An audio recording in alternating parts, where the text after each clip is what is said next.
Bien, saludamos a todos nuestros hermanos que todas las semanas están conectados para nuestras clases de Infortemi. Tuvimos un tiempo de casi un mes de vacaciones. Hemos regresado para seguir estudiando y compartiendo la palabra del Señor a manera de constituir formación y estructura ósea emocional que nos permita solidificar nuestro carácter cristiano. En esta etapa que hemos comenzado a hablar del carácter, hay algunos aspectos que hemos estado tratando de considerar y entramos a uno que yo considero que probablemente sea uno de los más importantes. El tema de la instrucción bíblica es y será siempre para todo creyente un recurso de crecimiento y de madurez. Pero la instrucción bíblica sola difícilmente puede convertirse en ese factor de crecimiento y de formación. Aunada a la instrucción bíblica para la conformación de un carácter cristiano saludable, vamos entonces a sumar otro elemento importantísimo que es el valor, el reconocimiento y la necesidad de la corrección. Aceptar y aprender a amar la corrección fortalece el carácter cristiano y ayuda a madurar espiritualmente. Sin embargo, es una transición bastante engorrosa y yo me atrevo a decir que hasta complicada para muchos cristianos llegar a percibir la corrección como algo favorable. Porque la realidad es que por naturaleza a nosotros no nos gusta ser corregidos. Nosotros obviamos y evitamos la corrección. No tenemos problema muchas veces con que alguien pudiera abrirnos la oportunidad para trabajar. Incluso no tenemos problema en asumir ciertos compromisos a nivel de la iglesia local o inclusive en nuestro trabajo. Pero yo creo que el creyente y el ser humano en particular siempre ha manifestado problema en aceptar la corrección como un mecanismo y una expresión de amor. Porque en la perspectiva de cada persona, pareciera ser que la corrección es una expresión de castigo, es una expresión de juicio, es una expresión muchas veces para algunos pudiera ser hasta de rechazo.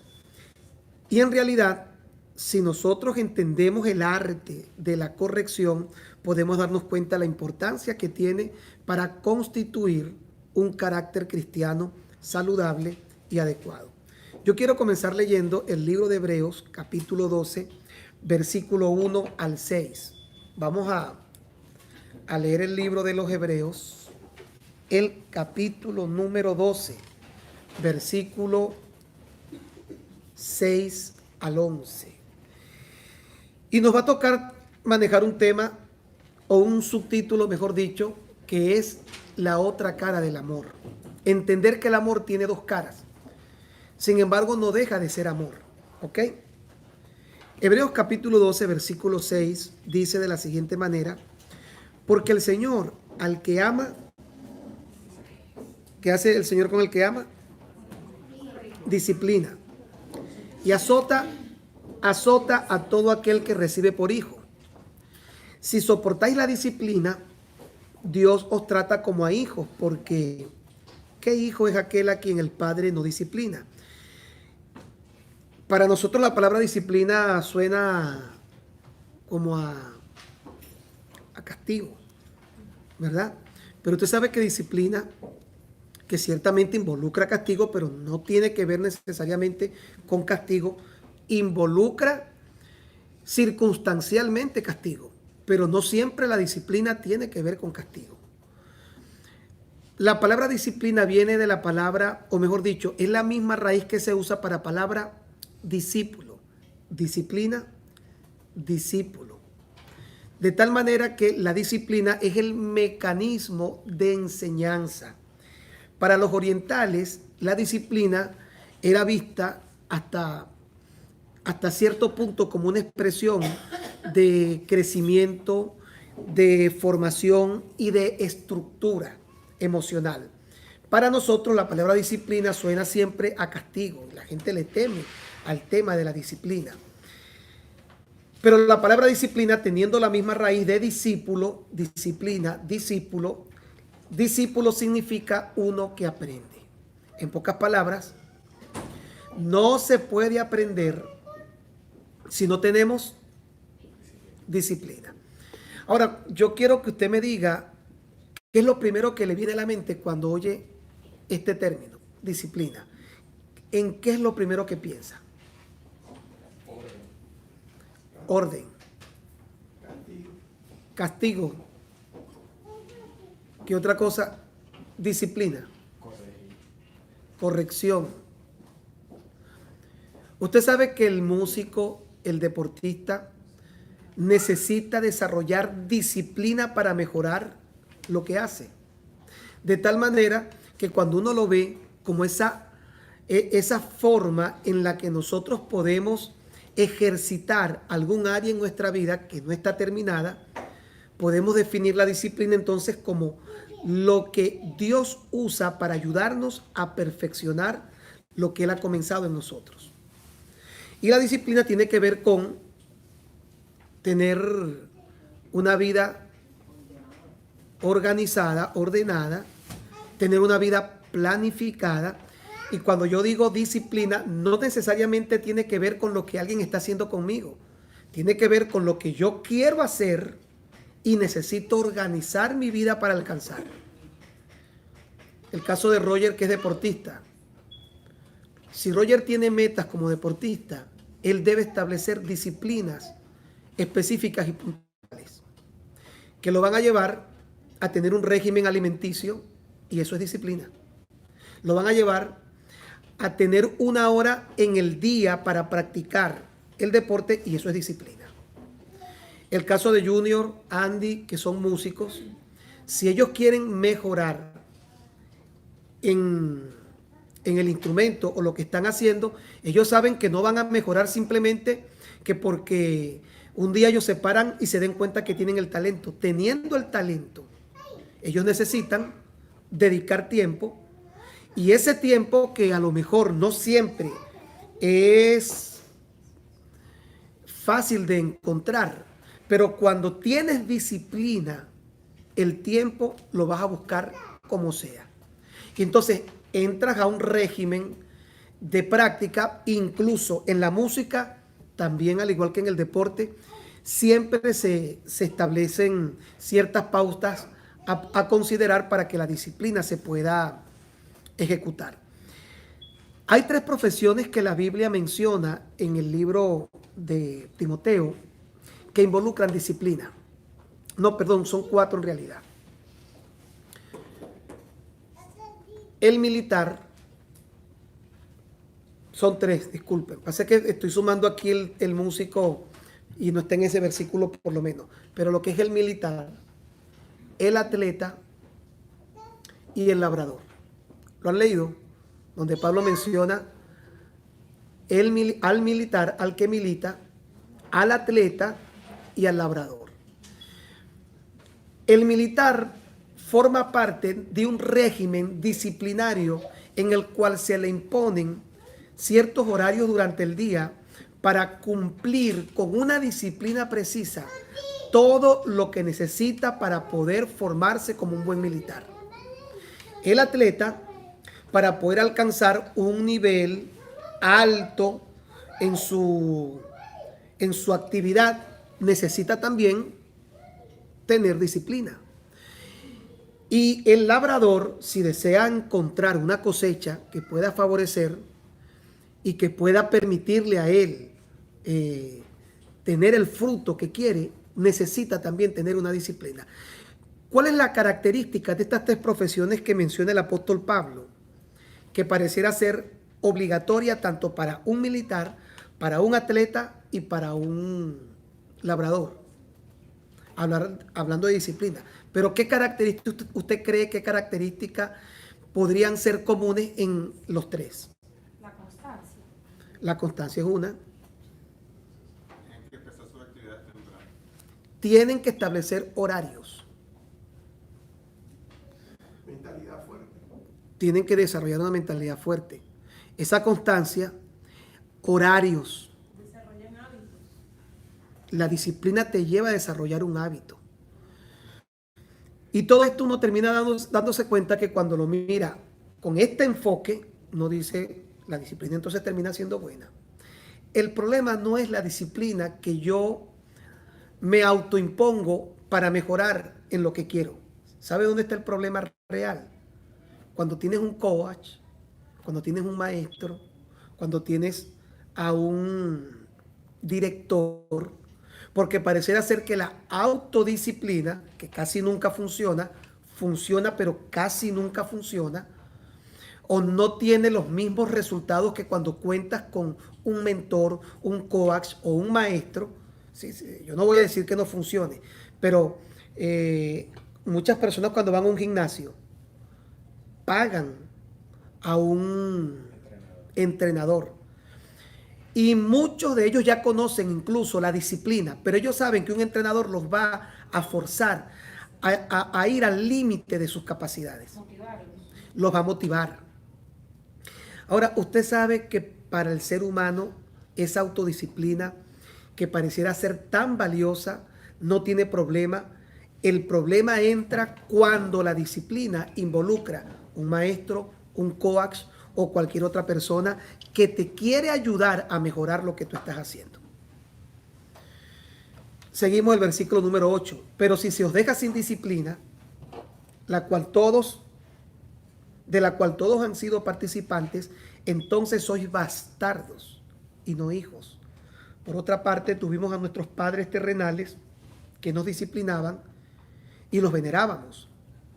Porque ¿por qué no obedeceremos mucho mejor al Padre de los Espíritus y viviremos?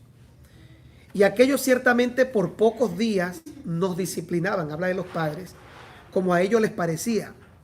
Pero este está hablando de la disciplina para la formación del carácter cristiano, para lo que nos es provechoso, para que participemos de su santidad. Es verdad que ninguna disciplina al presente parece ser causa de gozo, sino de tristeza, pero después da fruto apacible de justicia a los que en ella han sido ejercitados. Algo interesante de esto que estamos leyendo, creo que tiene que ver con que nosotros necesitamos llevar nuestra manera de pensar a un cambio, al punto de que podamos entender lo que decía Salomón, que yo en ciertos ámbitos, por lo menos en mi casa y en la iglesia, llegué a hacerlo prácticamente una frase. Y era, el sabio ama la corrección. El sabio ama la corrección. Le voy a decir 5 cosas que te permiten conocer a una persona. Mire, aquí todo el mundo se ve muy bonito, muy bien arreglado. Alejandro trajo un buen traje. Y muchas veces nosotros nos relacionamos con las personas de manera superflua en este tipo de espacios. Pero yo le quiero preguntar, ¿cuántos se han llevado una sorpresa y se han desencantado de alguien de quien tenían una imagen, y cuando pasa cierto tiempo y le toca coexistir, lo conocen y dicen, yo no sabía que esa persona era así? ¿A cuánto les ha pasado algo como eso? ¿Sabe qué es terrible en la vida? Enfrentar una decepción. Pero Dios nos permite poder tener herramientas que impidan que uno se decepcione. Porque hay maneras de conocer a alguien, Alejandro. Hay formas de yo conocerte más allá de estos momentos en los que nosotros coexistimos dentro de la iglesia. Hay formas en las que usted puede conocer a los que están cerquita de usted, sin necesidad de tener que esperar tanto para llevarse una mala experiencia. Hay 5 maneras de conocer a una persona. Anótela, por favor. Probablemente le saquemos más punta a esto en alguna predicación, pero le voy a mencionar por ahora 5 cosas que te permiten conocer a alguien sin tener que arriesgar una amistad o sin tener que arriesgar mucho tiempo para luego enfrentarte a la decepción y a la frustración de decir, oye, yo quería que Vladimir era así, pero lo conocí. Porque qué triste es cuando uno vive eso, Gaby. Wow, oye, Gaby tan bien que se veía, pero no, yo conocí a Gaby. Gaby no es nada de lo que aparenta ser. Yo creo que todos hemos tenido una experiencia como esa. Ah, Mayra, tú has tenido una experiencia como esa. Llegaste y conociste, pero resulta ser que después que sufriste esa mala experiencia y que quedaste marcado, quedaste frustrado, quedaste herido, tú dices, ojalá yo nunca me hubiera involucrado con esa persona. Le pasa a la gente cuando se está enamorando. Y en el noviazgo hay tiempo para echar para atrás todavía. En el noviazgo todavía usted puede meter croche, palanca de retroceso y ir para atrás. Antes de meterse en un problema. Anote allí 5 maneras de conocer a una persona sin esperar tanto tiempo. Número 1. Nos atañe el tema que estamos tratando. Corríjalo. Llámele la atención. Y va a salir a la luz quién es en realidad. Va a ponerse en evidencia su necedad. Y le voy a explicar por qué. Porque la Biblia dice que el sabio ama la corrección. La Biblia dice, corrige al sabio y te amará. No corrijas al necio.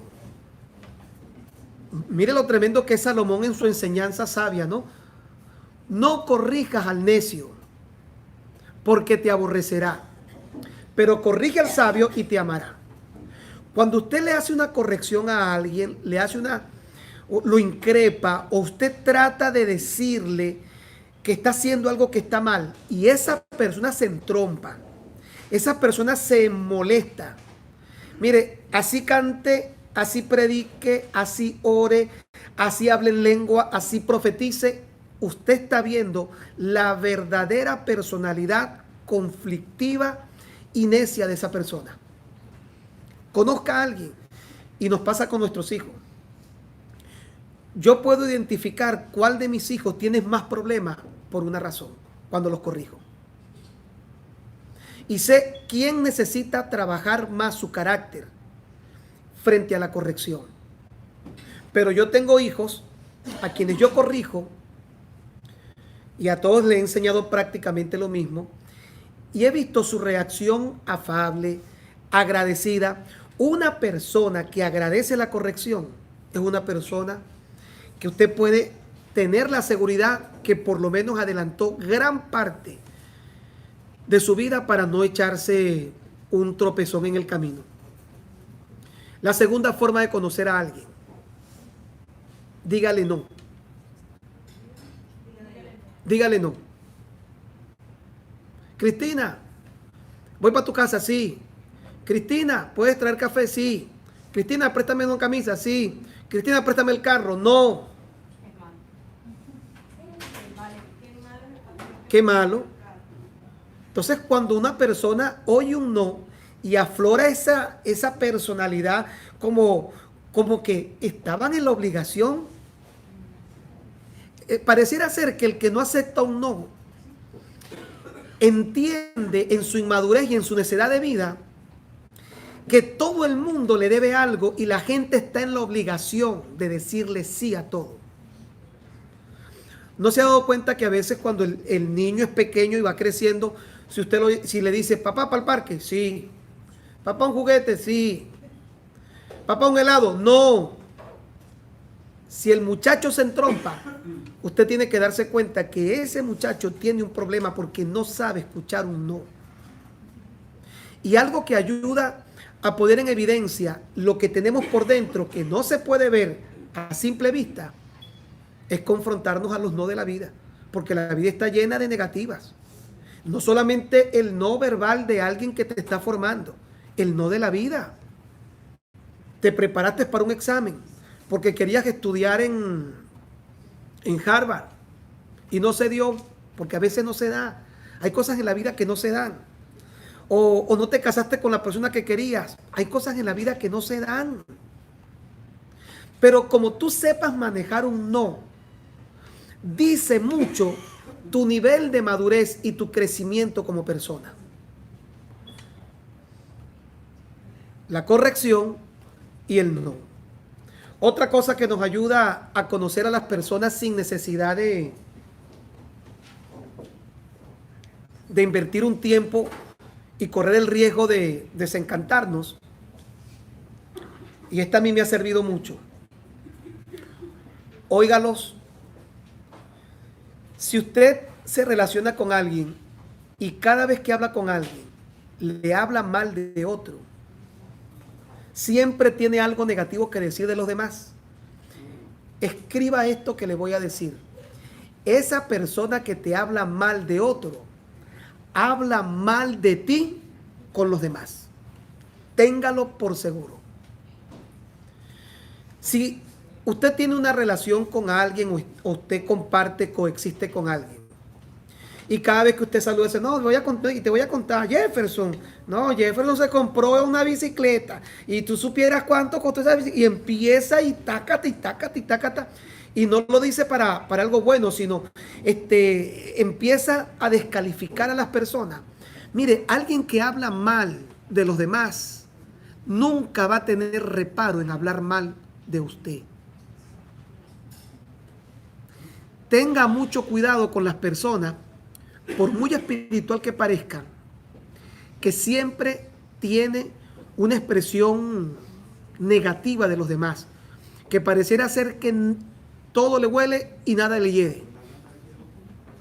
Siempre están hablando mal, siempre, siempre, siempre. Y cada oportunidad que tienen para descalificar, para malponer, para denigrar de las personas, te está diciendo que esa es una persona no confiable. No puedes confiar en alguien que te habla mal de los demás. No puedes. Y dígame cuando te dicen, bueno, te voy a decir algo, pero es para orar. Sí. No creas que te estoy hablando mal. Mire, el chismoso debió haber sido artista de televisión, de cine, y no odontólogo ni... El chismoso es un artista, es un actor de primera. El chismoso se debe ganar un premio Oscar.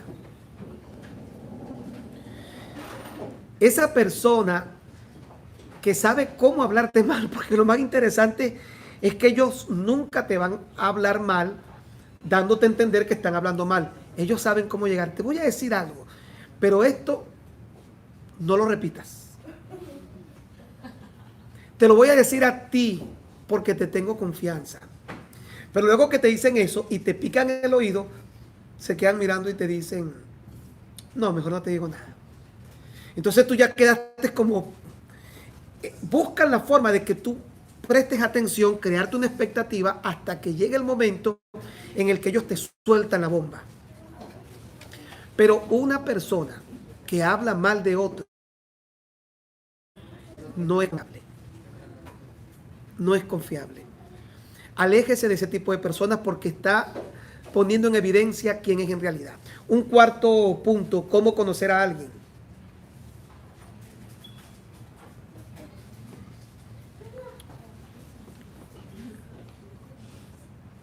Identifíquelo en algo que tiene que ver con dinero.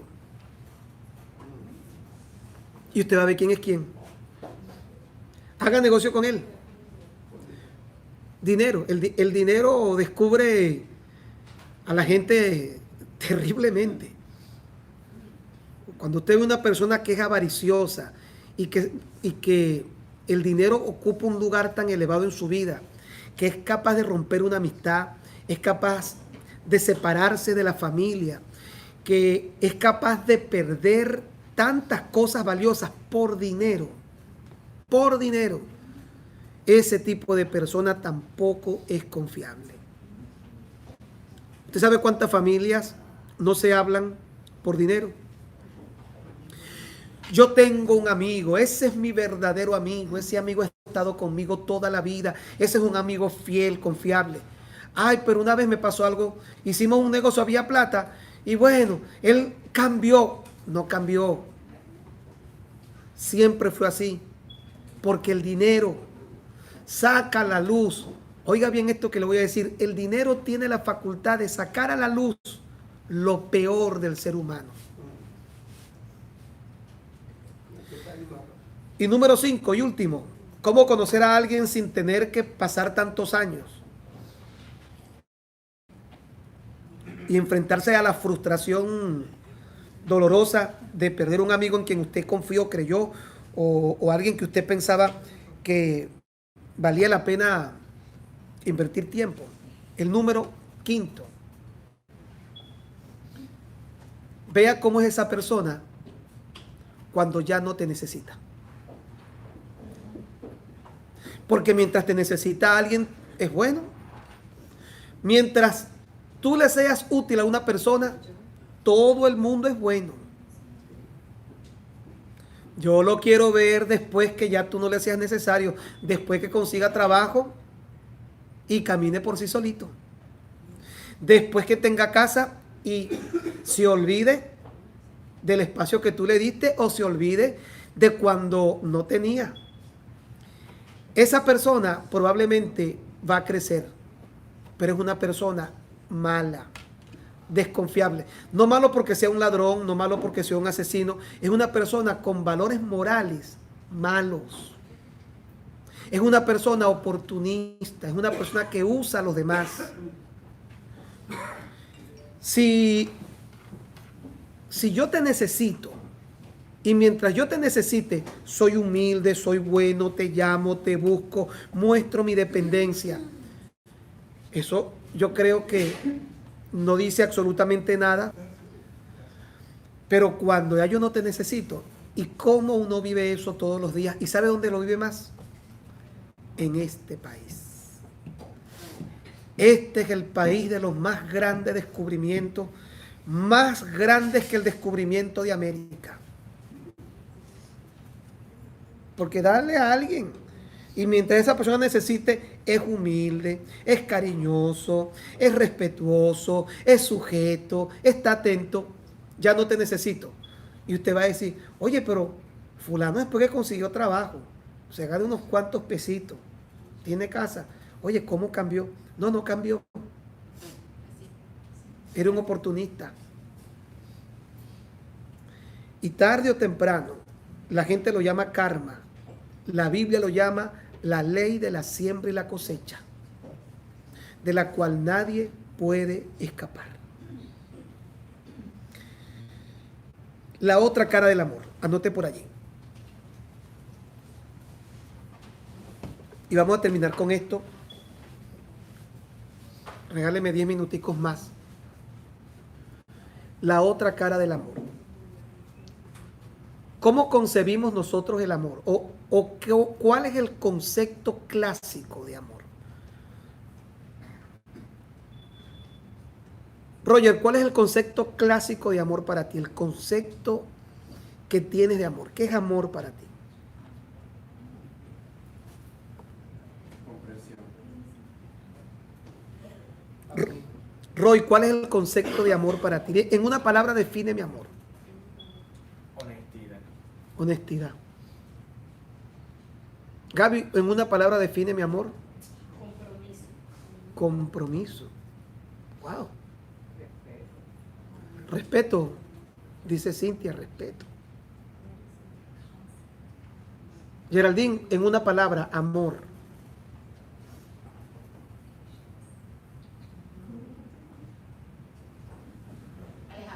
Es que no quería repetir lo que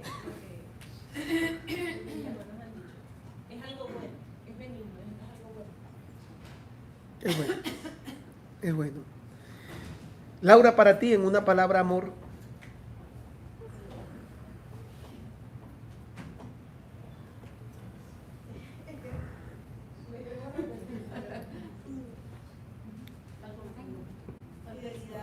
Fidelidad. Yo creo que todos atinaron porque en realidad cada uno de los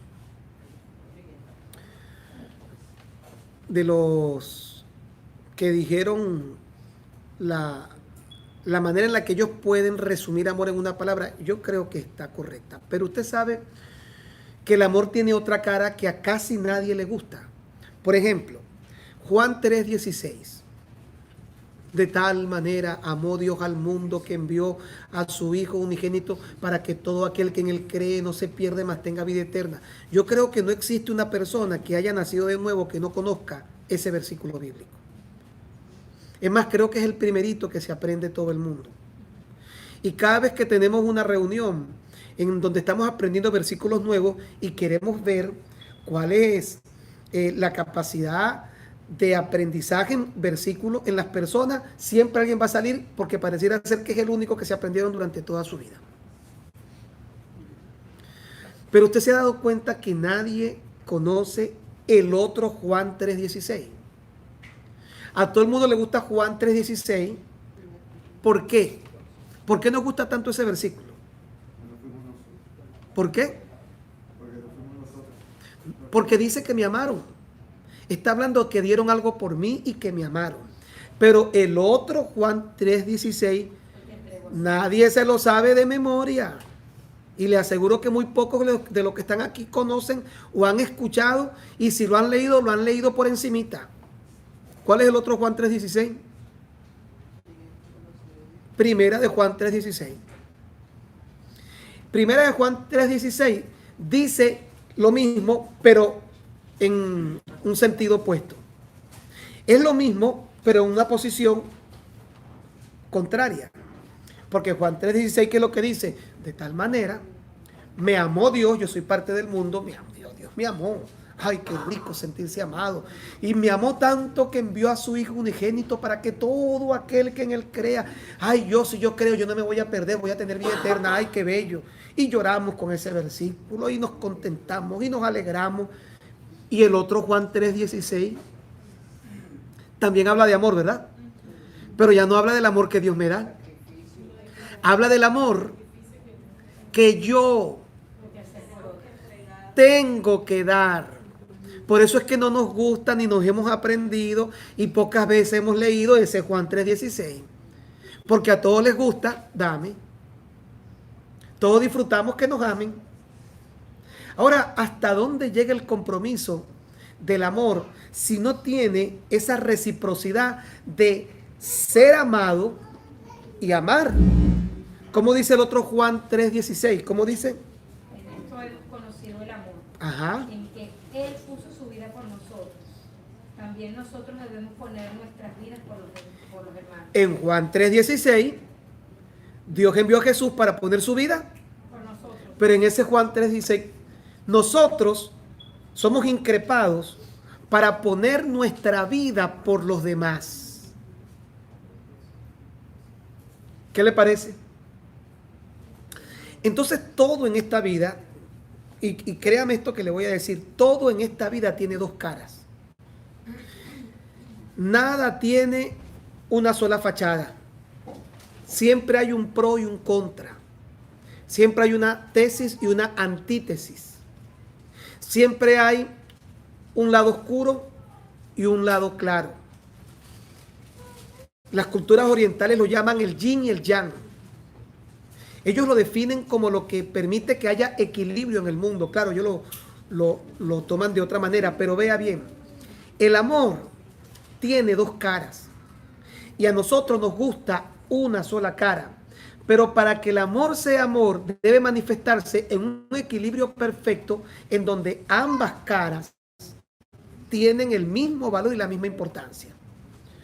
Una cara del amor, y en este punto nos quedamos, habla de sobar, de fidelidad, de respeto, de compromiso. ¿Y sabe cuál es la otra cara del amor? Sacrificio. Junior, por ejemplo, para entender las dos caras del amor. ¿Tú amas a tus hijos? Yo creo que tú amas a tus hijos. Te voy a hacer varias preguntas y quiero que me las respondas con sinceridad. ¿Tú le muestras amor a tus hijos? ¿Tú muestras amor con palabras? ¿Con contacto físico? Eso es una cara del amor. Ahora te voy a preguntar algo. ¿Alguna vez en la vida tú le has pegado a alguno de tus hijos? Sí. Ah, tú no los quieres. ¿Me está entendiendo lo que es la otra cara del amor?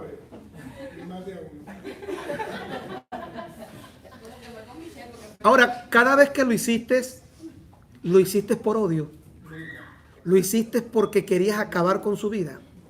¿Qué había en cada castigo que hiciste con tus hijos?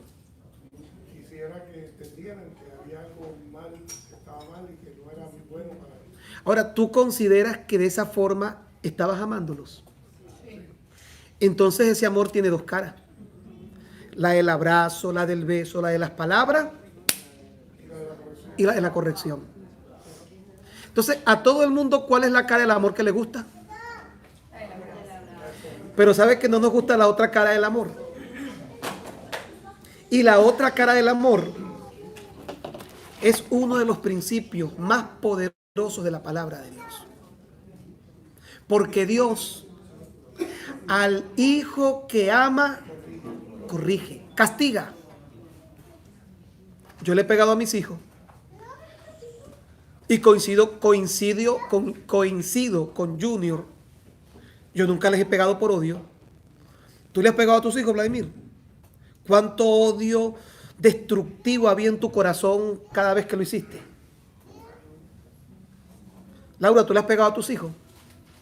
¿Ha habido un sentimiento destructivo, maléfico, diabólico en acabar con su existencia? Nunca. Ahora, ¿cómo lo interpretan los hijos mientras no han terminado de madurar? Porque resulta ser que cuando maduramos y crecemos, Sergio, ¿sabes lo que decimos los hijos? Menos mal que me pegó.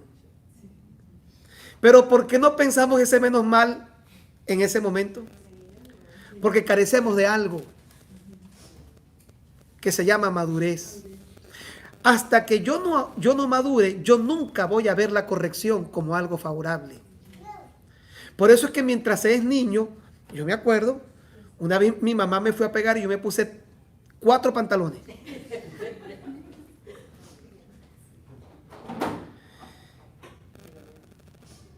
¿Y sabe lo que hizo mi mamá? Pobrecita mi mamá, yo la hice. Ella cuando ve que me da y a mí no me dolía, me manda a quitar toda la ropa. Queda la ropa, váyase a bañar. No sé, váyase, me metió a bañar. Y me sacó del baño sin ropa. ¡Plah! ¿Sabe qué? Yo ese momento lo recuerdo. Oye, y yo me llené yo duré como 2 días sin hablarle a mi mamá. Pero hoy yo lo agradezco. ¿Qué hizo que hoy yo pudiera verlo de forma diferente a como lo vi en el momento? Maduré. Es decir, que la perspectiva de la corrección, la única forma de poder tener la perspectiva correcta como la otra cara del amor es cuando maduramos. Y eso pasa en todo en la vida. Eso pasa incluso con Dios en la vida. Eso pasa en la iglesia. Cuando tú logras codificar en tu mente que el castigo, la disciplina y la corrección no son para mal, sino que son una expresión de amor, tú puedes entender entonces cuando Salomón dijo, el sabio ama la corrección. No corrijas al necio. Vea lo que dice Salomón. No corrijas al necio. porque te aborrecerá. Corrige al sabio. ¿Usted sabe cuántas veces yo he tenido que corregir a alguien y se entrompan, se alejan y hasta se ponen bravos? Es una realidad que me lleva a pensar que por muy bonito que alguien pueda predicar, por muy bonito que alguien pueda hablar, por muy bonito que alguien pueda cantar, por mucha Biblia que conozca, es un niño espiritual. No ha madurado en la fe. Todavía es un bebé espiritual. Porque solamente la madurez es lo que me ha llevado al día de hoy. Y yo creo que todos los que estamos aquí, que somos adultos, ¿cuántos recuerdan esos castigos que nos dieron nuestros padres? ¿Y cómo hoy yo lo recuerdo y a mí me da ganas de llorar, no porque me duela. Me da ganas de llorar, pensar cómo me libraron de tantos pesares esos castigos. Pero hoy los valoro. Pero en el momento, ¿qué voy a estar pensando yo en pesares y castigos? En el momento para mí mi mamá era mala. Pero tuvo que pasar el tiempo, tuve que crecer y eso se decodificó en mi mente y entendí que el castigo, la reprensión, la disciplina son expresiones de amor. ¿Han leído alguna vez el primer capítulo de Pablo a los Corintios? ¿Leyó alguna vez cuando Pablo dice de un hombre que se había acostado con su madrastra? Primera de Corintios capítulo 5 cuenta un caso de inmoralidad tan grave que este hombre se había acostado, imagínese usted, se había acostado con su madrastra. Y Pablo estaba tan molesto que ¿sabe cuál fue la decisión determinante que tomó Pablo? Y lo escribe en esa carta. Dice, el cuerpo del tal se ha entregado a Satanás. Algunos piensan que lo que ocurrió es que Pablo estaba expresando una indignación tan grande que consideraba que Dios debería actuar de tal manera que esa persona iba a recibir un castigo tan grande. Y algunos dicen que probablemente un cáncer, una enfermedad terminal, porque él decía, el cuerpo del tal. Mire, yo me he molestado con mucha gente. Gente inmadura, gente necia. Pero yo lo voy a ser sincero, yo nunca he entregado a nadie a Satanás. Ahí no he llegado. Y Pablo llega y dice, el cuerpo del tal se ha entregado a Satanás. Pero ¿sabe cómo concluye la frase? Con el fin de que su alma sea salva en el día del juicio. Es decir, el amor de Pablo, que pareciera no ser amor, no sé si me estoy explicando lo que le quiero decir, esa frase no pareciera estar relacionada con amor en ninguna manera. Pero Pablo llega y dice, el cuerpo del tal se ha entregado a Satanás, pero había un propósito y todavía detrás de esa expresión estaba escondido el amor apostólico de un hombre que entendía el valor de un alma, que llega y decía al final, pero el propósito es que ese hombre reflexione, ese hombre entienda, ese hombre caiga en cuenta del error que cometió para que una vez que lo haga se arrepienta y al final su alma sea salva. Es decir, Pablo entendía que si esa persona que había cometido un pecado moral tan grave como ese, si no era procesado de esa forma, no iba a tener la capacidad de entender la gravedad de su pecado y se iba a perder. Y en una expresión increíble de amor, Pablo decía, su alma sea entregada a Satanás con el fin, su cuerpo, con el fin de que su alma sea salva. De allí es donde yo discuto con mucha gente cuando me hablan si la salvación se pierde o no se pierde. No voy a entrar en el punto ahorita. Pero incluso cuando habla en el capítulo 11 de la Santa Cena, el que toma indignamente la cena del Señor, Pablo decía, por lo cual hay muchos enfermos entre vosotros, otros debilitados y otros ya duermen. ¿Sabe lo que está diciendo? El que se burla de un acto tan santo, de conmemoración como lo es la cena del Señor, eso es 1 Corintios capítulo 11. Él decía que generaba un castigo que hacía que muchas personas dentro de la iglesia estuvieran enfermas. físicamente. Ay, pero qué hombre tan malo, ¿cómo él va? Estuvieran enfermos físicamente. Dice, otros debilitados. Gente seca espiritualmente, gente que no camina, gente que no crece. Y después decía al final, y otros duermen. Pero termine de leerlo para que usted vea, para que siendo juzgados con el mundo, no sean condenados. Léalo completo para que usted vea.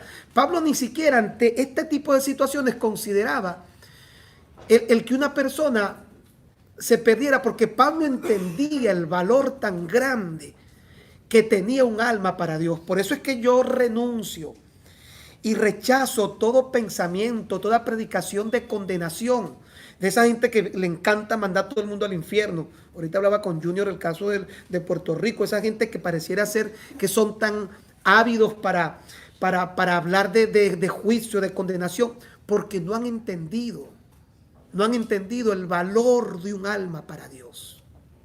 ¿Que hay corrección? Claro que lo hay. Pero detrás de toda corrección siempre existe un acto de amor y misericordia para reflexión de la persona. 2 versículos para concluir. 2 proverbios que deben llevarnos a reflexionar. Uno de ellos dice: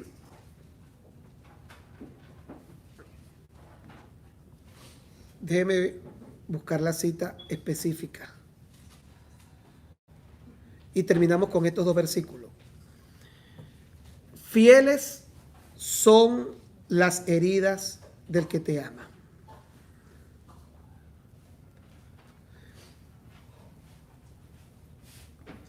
Está hablando de fidelidad y de amor ante una herida. ¿A Roger? ¿Qué te parece? Está diciendo que el que te hiere es fiel y ama. ¿Sí o no? Proverbios 27:6.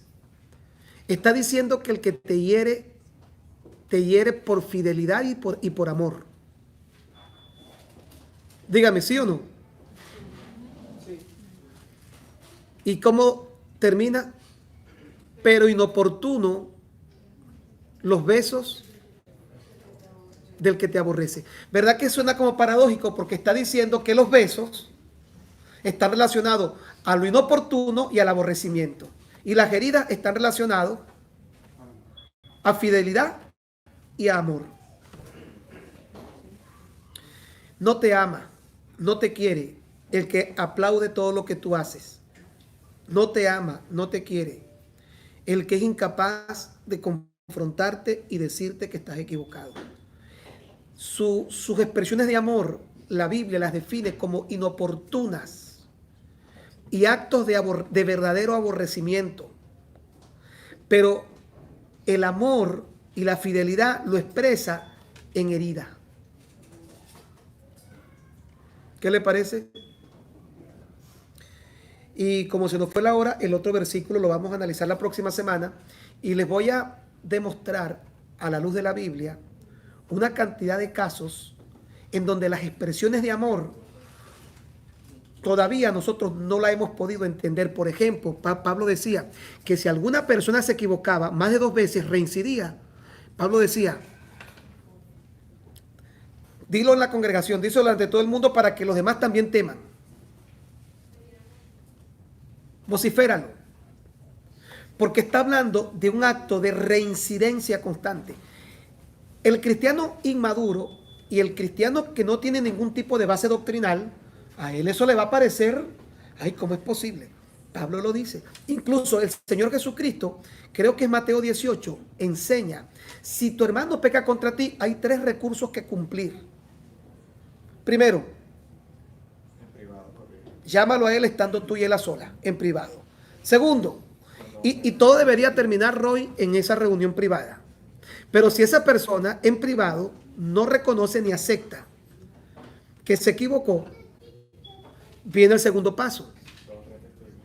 Busca testigo. Y el tercer paso, si los testigos no son suficientes, dilo a la congregación y tenle por gentil y publicano. Está en la Biblia. Romanos 16, 18. Permítanme buscarle este versículo final. La otra cara del amor. Romanos 16, 18. Y con este sí es cierto que damos por terminada nuestra clase. Romanos 16, 18. Vea cómo dice.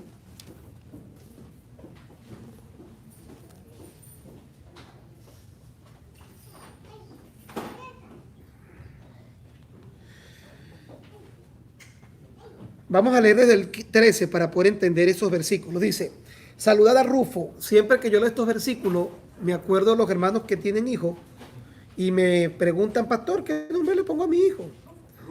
Aquí hay un nombre bíblico. Hay un nombre bíblico, Rufo.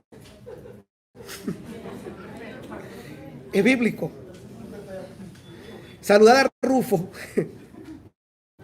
escogido en el Señor, y a su madre y mía.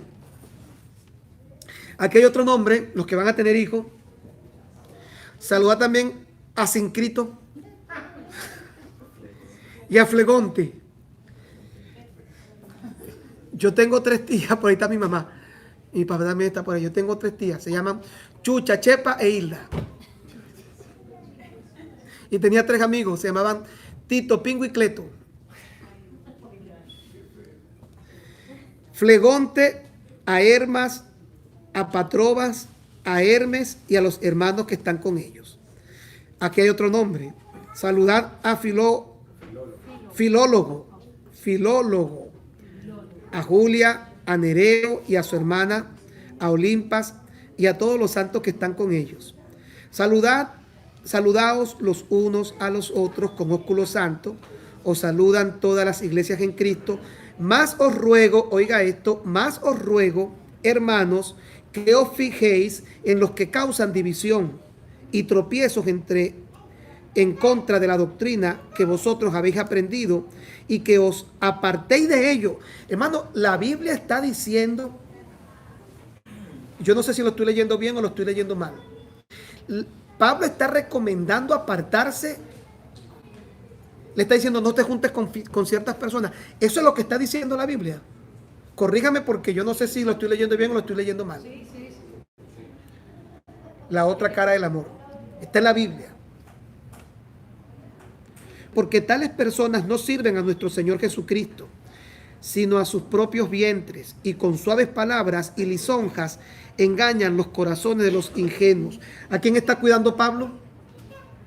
¿Por qué está tomando la determinación de señalar personas al punto de decirle que no se junten con ellos? ¿Cuál es el fin? ¿Proteger a quién?